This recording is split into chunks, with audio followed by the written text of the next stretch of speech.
பிரியமாய் நம்ம கொடுத்திருக்கிறோம், உற்சாகமாக கொடுத்திருக்கிறோம். கர்த்தர் அதை அங்கீகரித்து கர்த்தர் நம்முடைய தேவைகள் எல்லாம் ஒன்றும் குறையில்லாத கிடைக்கும். 5 அப்பா 2 மீன் ஆசீர்வதித்து மீதியான 12 கூடைகள் தந்தார். நம்ம மாசம் மிச்சம் எடுக்கக்கூடிய நிறையமா எல்லா தேவையும் சந்திச்சு மிச்சம் எடுக்கக்கூடிய மாதமா கர்த்தர் தந்த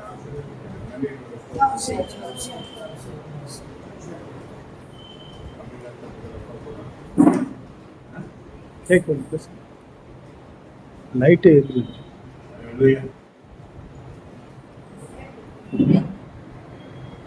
பேட்டரி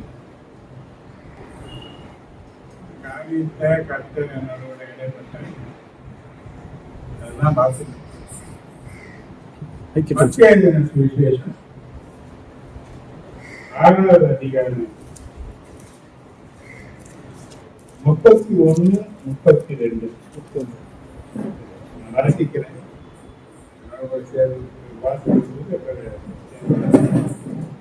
ஆகையால் எண்ணத்தை உண்போ, எண்ணத்தை குடிப்போ, எண்ணத்தை உடுப்போம் என்று கவலைப்படாதீர்கள்.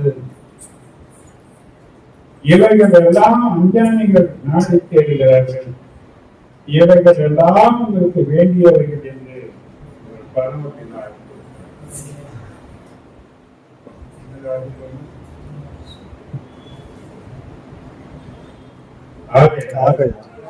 எண்ணத்தை உண்போம், எண்ணத்தை குடிப்போம், எண்ணத்தை உடுப்போம் என்று கவலைப்படாதீர்கள்.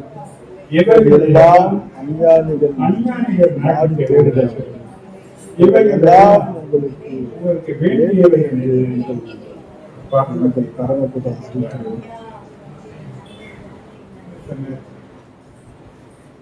கவலை அதிகமா இருக்கு ஜனங்களுக்கு.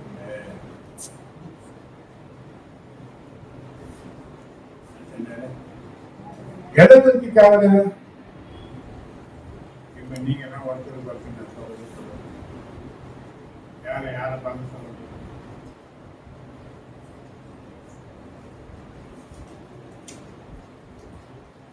சொல்லி எண்ணத்தை உண்போம், எண்ணத்தை குடிப்போம், எண்ணத்தை உடுத்துவோம் என்று கவலைப்படாதிருங்கள். அஞ்ஞானிகள் இவைகள் எல்லாம் நாடி தேடுகிறார்கள். இவைகள் எல்லாம் உங்களுக்கு வேண்டும் என்று பரமபிதா அறிந்திருக்கிறார்.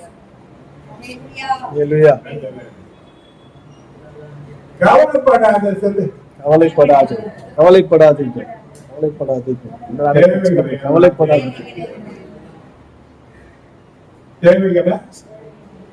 தேவன் அறிந்தவரா இருக்கிறார். கவலைப்பட மாட்டேன்.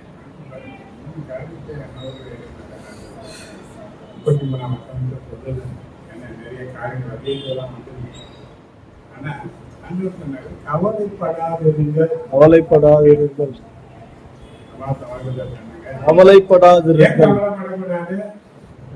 எதுக்கெல்லாம் நான் கவலைப்படுறேனோ, எதெல்லாம் வேணும்னு சொல்லி நான் கவலைப்பட்டு இருக்கிறேன்னா அதெல்லாம் எது வேண்டும் என்பதெல்லாம் இதாவாகிட்டே.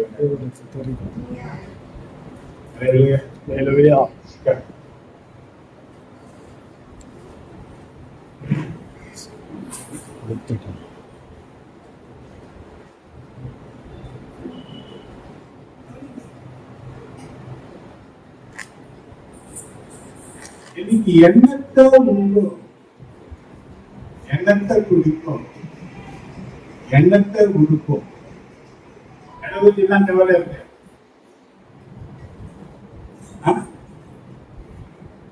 அந்த 34 வசனத்தை பார்த்தீங்கன்னா நாளை தினத்துக்காகவும் கவலை.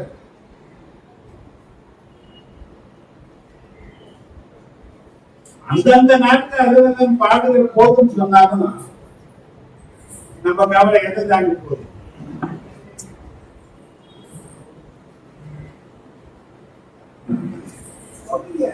இந்த கவலை ஆண்டவருக்கு கவலைக்கு காரணம் இல்லை. கவலை வர்றத தேவன் விரும்பவே மாட்டார். நீ கவலைப்படக்கூடிய காரியம் கர்த்தருக்கு விரோதமாக செய்யக்கூடிய பாவத்துக்கு அடையாளமா இருக்கு. அடையாளம்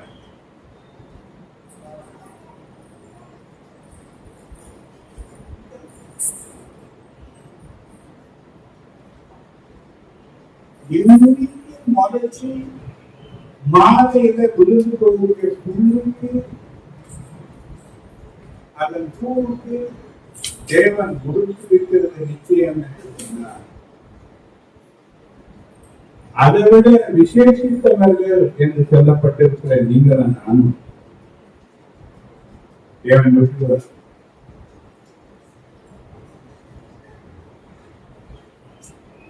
கூப்பிடும் காத்த குஞ்சுகளுக்கு ஆகாரத்தை கொடுக்கிற ஆண்டவர்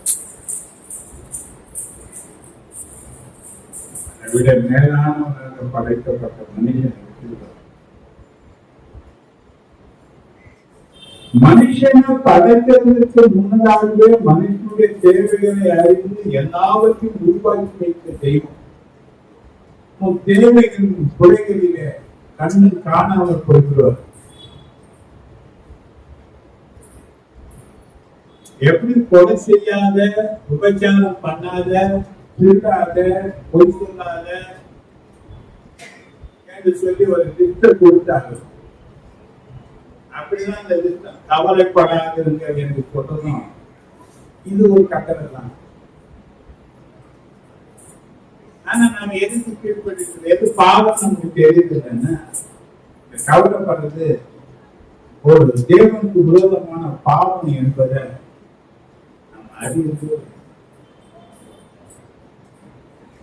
இன்னைக்கு நான் தேவனால முன்குறிக்கப்பட்டவன், தேவனால அவனால தெரிந்து கொள்ளப்பட்டவன், தெரிந்து கொள்ளப்பட்டவன், நான் பெயர் சொல்லி அழைக்கப்பட்டவன். அவரையே எனக்காக தேவன் கொடுத்திருக்கிறார். ரோமர் 8:32 சொல்லப்பட்டபடி நம் சொந்த குமாரன் என்று பாராமல் நாம் எல்லாருக்காகவும் அவரை ஒப்பு கொடுத்தவர். அவரோடு கூட மற்ற எல்லாவற்றையும் அவனுக்கு அருளாக என்ன தரமாட்டாரு.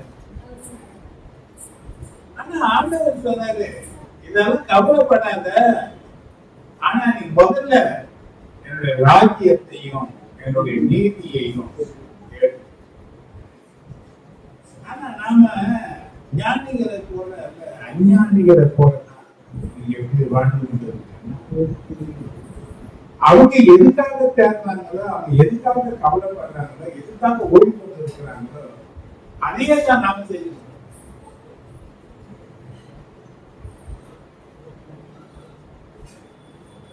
அதேதான் நம்ம செய்தது செய்யலாம். எபிக்க நேரம் இல்லை, வேதத்தை வாசிக்க நேரம் இல்லை, சபைக்கு ஒழுங்கா வர்றதுக்கு நேரம் இல்லை, சபையில உட்கார்ந்த என் எண்ணங்கள் கவனிக்க இல்லை. ஏன்னா ஆண்டவர் சொன்னாரு, மத்திய 6:21 நீ வாசிப்பீங்க.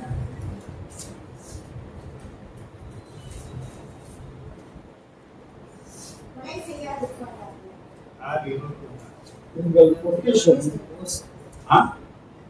பொக்கிஷம் அங்கே உங்கள் இருதயம்,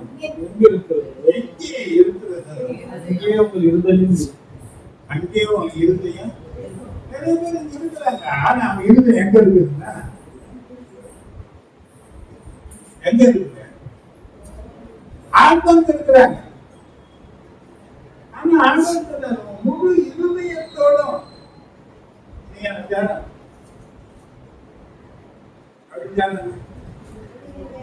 முழு அன்பு எனக்கு நீ கொடுக்கணும், முழு கனத்தை நீ எனக்கு பயன்படுத்தணும். இப்படி நீ பயன்படுத்தினா நான் உனக்கு தென்படுத்த. ஆனா நீ இருதயம் எங்க இருக்கு? சரீரம் மட்டும் எங்க இருக்கு? இங்க இருக்கு. ஏதோ வர போறேன் வர போறேன். நோமா பேழை இருக்கிற காக்கா மாதிரி இன்னைக்கு எப்படி ஆயிடுச்சு சார்? எதுக்கு வந்தேன்? இப்ப தேவன் சொல்றாரு எதை தேடணும்? நம்ம பார்க்கணும். 54 கருத்தரை தேடுகிறவர்களுக்கு கொலை இருக்கு. எனக்கு எங்க தேடி வரேன்? பிரச்சனை இருக்கு. அந்த தீரணும் யாராக முடியும் வர. அப்ப என் நோக்கம் எல்லாம் அவராலதான் முடியும் வந்தேன்னா என் இருதயம் எங்க இருக்கு? நான் எதை முடியும் இருதயத்தோடு தேடணும்னு பாத்தீங்கன்னா கருத்தரை தான் தேடணும். ஆனா நான் என்ன பண்றேன்? அவர் சொல்லுக்கு கீழ்படிய காரியம்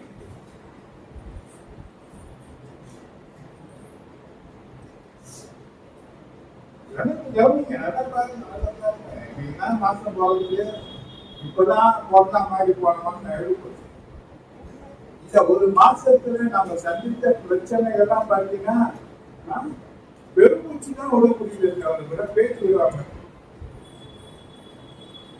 ஏன்னா அவ்வளவு பெரிய பாரத்தை இறக்கி வைக்காம இப்பதான் வச்சா மாதிரி அது கூட தூக்கி வந்து உடனே வச்சா மாதிரி எப்படி இப்பதான் கொஞ்சம் மூச்சு விட்ட. இப்ப என்ன பண்ண முடியல? இப்ப நான் எதுக்காக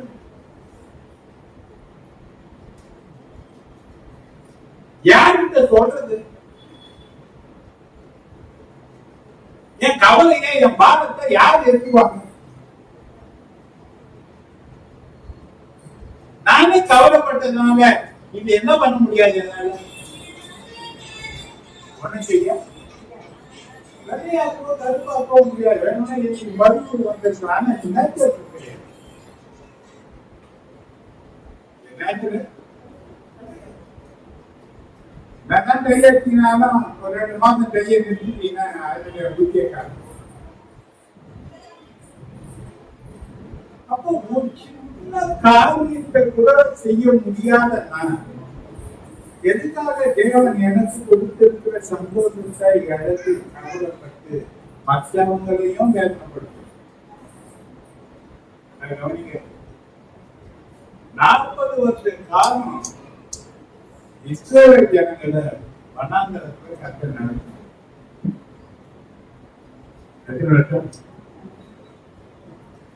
என்ன இடம்? என்ன வேலை செய்தார்?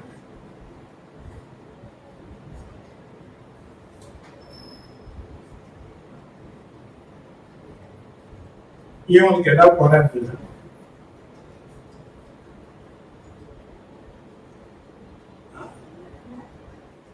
ஒரு நாள் தேவை கண்ணை முடிச்சு பார்த்த உடனே எங்க வீட்டு வாசல்லையே அவன் போயிட்டு என்ன பண்ண? இதான் கொடுத்தாரு, கை கொடுப்பாருன்னு கேட்டாரு.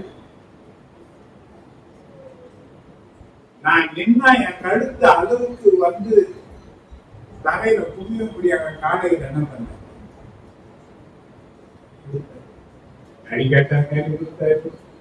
தேவ தூதர்கள் சாப்பிடக்கூடிய ஆகாரம் வானத்தின் மன்னன் சொல்றது. தேவ தூதர்கள் சாப்பிடுற ஆகாரத்தை யாருக்கு கொடுத்தாரு? அந்த சாப்பிட்ட 40 வருஷத்துல பலவீனமானும் ஒரு கூட கிடையாது. 40 வருஷமா வனாந்தரத்துல ஒரு காவல் ஒரு செருப்பு கூட பழசா போல ஒரு துணி உருகி இருக்கு. அப்ப ஒவ்வொரு நாளும் எப்படி வந்திருப்பாங்க அவங்க? வனாந்தரத்துல எந்த ட்ரெஸ் வாங்கியிருப்பாங்க? எங்க வாங்க முடியும்? எங்க போய் இது பண்ண முடியும்? அவங்க நிர்வாணமா அடைஞ்சாங்க. இது வனாந்தரம் ஒண்ணுமே விளையாத இடம். எங்க பார்த்தாலும் செடிப்பே கிடையாது. பட்டினியா இருந்தாங்கன்னா வனாந்தரம் தண்ணியே இல்லாத இடம். செத்து போறாங்க. விட்டால கற்பாலயத்துல என்ன பண்ணாரு? ஆரம்பிகளா ஓட விட்டாரு. அதுதான் ஓட விட்டாரு. அவங்க தாகத்தை தனிச்சாரு. ஆடு மாடுகளின் தாகத்தையும் தனிச்சாரு. அப்போ ஏறக்குறைய ஒரு 20 லட்சம் பேருக்கு மேல இருக்கிற மனிதனுடைய தேவைகளை வனாந்தரத்தை கட்ட சந்திக்க முடியும்னா நம்ம தேவைகளை அவர் சந்திப்பாரு. ஆனா அந்த தேவைகளை சந்திக்கிறதுக்கு தேவன் ஒரு கண்டிஷன் வைக்கிறார். முதலாவது தேவனுடைய ராஜ்யத்தையும் அவருடைய நீதியையும், பிறகு இவையெல்லாம் உனக்கு கூட கொடுக்கும். எப்ப தருவார்? எப்ப தருவார்? ஆனா நாம முதல்ல என்ன தேவை? நம்ம கவலையெல்லாம் எதை பற்றி கவலையாக அழிந்து போகிற ஆத்மாக்களை இருக்கு. என்ன தின்னுது, என்ன டெஸ்ட் பண்றது, என்ன குடிக்கிறது, இதுலதான்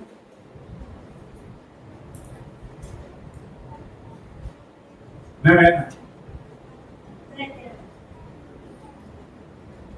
பிள்ளைக்கு சரலா கொடுக்கணும், வந்துடணும். காப்பிடம் கொடுத்தா வந்துடணும். எதை குடிக்கணும்? வனாந்தரத்துல தேவன் நம்ம தேவைகளை சந்தித்தது உண்மையான என் வாழ்க்கையின் பாதை எவ்வளவு வனாந்தரமா இருந்தாலும் என் தேவைகளை சந்திக்கிறதுக்கு தேவன் பண்ணலாம். ஏன்னா என்னை உண்டாக்கின தேவனுக்கு தெரியும் இதெல்லாம் எனக்கு வேணும் என்பதை, இதெல்லாம் எனக்கு வேணும்ன்றத அவருக்கு தெரியும். அப்போ அவருக்கு தெரியும். அவருக்கு எனக்கு இதான் என் தகவல். எனக்கு தகவல் நான் பிள்ளைகளுக்கு என்ன வேணும். இப்ப பிள்ளைகள் இப்போ அவங்க பக்கம் தெரிஞ்சு வாங்கி வராங்க. இதை நம்ம ஒப்பம் எங்க குழந்தை தேவைன்னா அது கேட்டுக்கு வாங்கி தருந்தாலும் தான் வாங்கி திட்டத்துக்காக வாங்கி நடந்து கொடுப்பாங்க. அதெல்லாம் பிள்ளைக்காக வாங்கி சொன்னாங்க. ஏன் பொருளாதாரங்களாக்கி நீங்களே ஒரு பிள்ளைகளுக்கு தேவைகளை அறிஞ்சிருக்கிறீங்க, தருகிறேன், நல்லது தருகிறேன். பொருளாதார தகப்பம் மாதிரி நல்லதே உங்க பிள்ளைக்கு நீ செய்யும் போது நான் நல்ல தகப்பம் செய்ய கேட்டாதான் தருவேன், கேட்டாலுமே தருவேன். ஆனா நீ என்ன பண்ண, என்ன பண்ண நிறைய கவலை கவலை கிடையவே கிடையாது. 6 மக்களுக்கு உக்காந்துறாங்க. ஆனா இருந்தையெல்லாம் எங்க இருக்கு? அங்க போனா ஒரு 100 ரூபாய் கிடைக்குமா, இங்க போனா ஒரு 50 ரூபாய் கிடைக்கும். ஏன்னா பொறுத்து எங்க இருக்குது? எங்க போனா கிடைக்கும், அங்கே போகுது. ஆனா யாரும் வரமாட்டேங்க தேவனிடத்துல வரமாட்டேன். ஆனா உன்னை படைச்ச நோக்கமே தேவன் யாரோட கூட இருக்கணும் மனுஷனை உண்டாக்குனாரோ இன்னைக்கு வரைக்கும் என்ன பண்ணுங்க. அதனால அவரே எனக்கு வந்தார் மனுஷன். அப்படி வந்தும் என்ன தடையே அதை நீக்கியும் என்ன பண்ண எடுத்து போனதை எல்லாம் ஆதாமுக்கு வெற்றி கொடுத்தாரு. அப்ப எதெல்லாம் ஆசீர்வாதத்தை ஆதாம் எழுதானோ அதெல்லாம் மனுஷனா வந்து ஆதாமாகிய இயேசு கிறிஸ்து மீண்டும் யாருக்கு கொடுத்து நமக்கு கொடுத்திருக்கிறாரு, ஆளுகை கொடுத்திருக்கிறாரு, அதிகாரத்தை கொடுத்திருக்கிறாரு, கீழ்ப்படிக்கு ஆளக்கூடிய ஒரு உரிமையை தேவன் நமக்கு கொடுத்திருக்கிறது. ஏதேனும் ஒன்றும் குறையில்லாதபடிக்கு ஒரு வாழ்க்கையை அவனுக்கு கொடுத்த ஆண்டவர் என்றைக்கு நம்முடைய வாழ்க்கையில குறையில்லாதபடிக்கு நடத்தக்கூடிய உரிமையை தேவன் நமக்கு வழங்கியிருக்கிறார். அதனால என்ன பண்ணுங்க, எதுக்காகவே கவலைப்பட்டு எங்க உட்காந்தீங்க பண்ணாதீங்க. கவலை நம்ம ஒழிக்கணும், கவலை நம்ம ஒழிக்கணும். நல்லா இருக்கும்போது முடியல, ஒதுங்கி போயிட்டேன்னு வையே.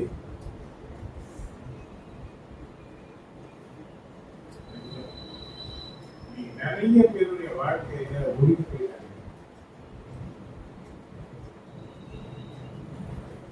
அந்த காரியங்கள் அந்த அண்ணாமி செய்யற அண்ணாமிகள் படிக்காதவங்க கிடையாது. மெய் தெய்வன அறியாத மெய் தெய்வத்தை அறியாத இவங்களுடைய தேடுதெல்லாம் எப்படி இருக்கு?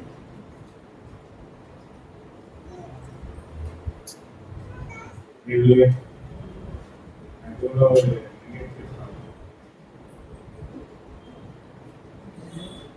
ஒரு குற்றம் மராட்டிய கடைசி சொல்லுங்க ஷேர் மார்க்கெட் வந்து 40 கோடி ரூபாய்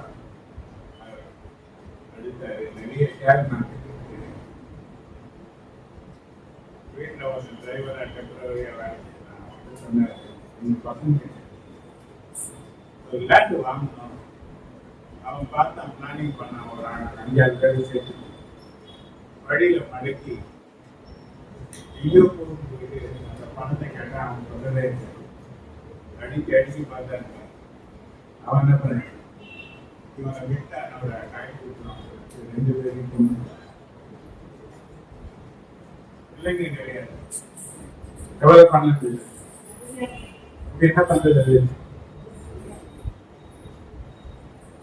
ஒண்டியா இருக்கிறாங்க. ஆனா இவங்க படுகிற பிரயாசத்துக்கு முடியல. எதுக்காக கவலைப்படுறாங்க? இன்னும் இன்னும் இன்னும் இன்னும் இன்னும் இன்னும் சம்பாதி சம்பாதி சம்பாதி யாருக்காக இன்னைக்கு இருக்கிற நல்ல புண்ணியங்களை சம்பாதிச்சு இருக்கலாம். ஏழைகளை பராமரித்து இருக்கலாம். நற்கிரியங்களை பண்ணி இருக்கலாம். ஜனங்களுக்கு வாழ்வு கொடுத்து இருக்கலாம். ஆனா என்ன பண்ணுங்க? அது யாருக்கு இப்போ போகும் பார்த்தீங்கன்னா, ஆனா பார்த்தோன்னா இவங்க பார்த்தா வாய்ப்புக்கு 50 வயசுக்கு ஒரு 50.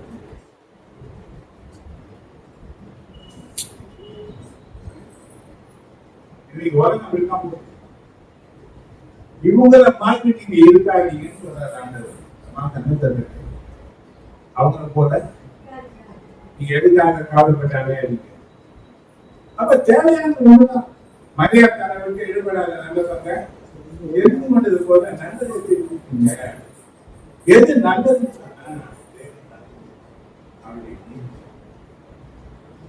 எதுதான் எது தேவை? ஏன்னா ஒரு நாள் இந்த கூடத்தை வாழ்க்கை தேவ ராஜ்யத்துக்குள்ள தான் போனோம். அப்ப அங்க போகிறதுக்குரிய காரணங்கள் என்ன? எது கேட்டீங்க? என்ன பண்ண நாங்க போக முடியும்? எல்லாம் போயிடுவாங்களா பார்த்தீங்கன்னா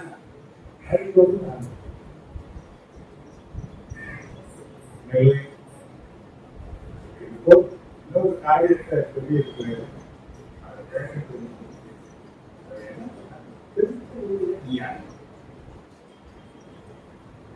என்ன சொன்னாரு? கிறிஸ்துவுக்குள்ள உன்னுடைய உரிமைகள் பேச சொன்னது.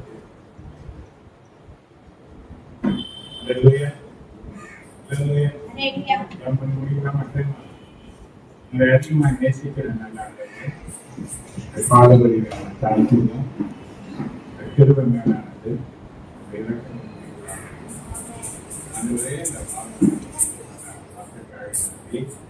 கவலைப்படாதீர்கள். வேண்டியதெல்லாம் அடித்திருக்கிறார். கவலையே என்னென்னலாம் கவலை இருக்கு அதெல்லாம் மேல வைக்க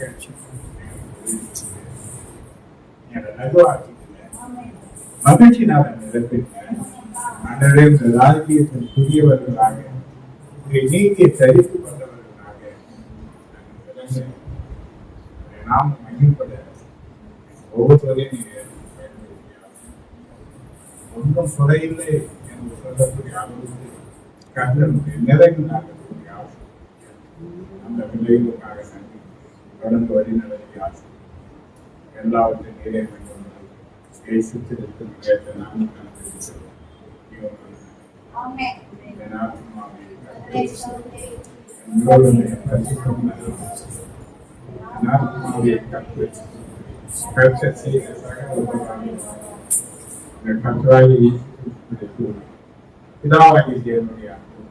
பரிசுத்த ஆவியானுடைய ஐக்கியம் பாதுகாப்பும் பராமரிப்பும் நம் அனைவரோடு ரொம்ப பரிசுத்தமாக என்று நீடித்த நிலையில் நம்பிக்கை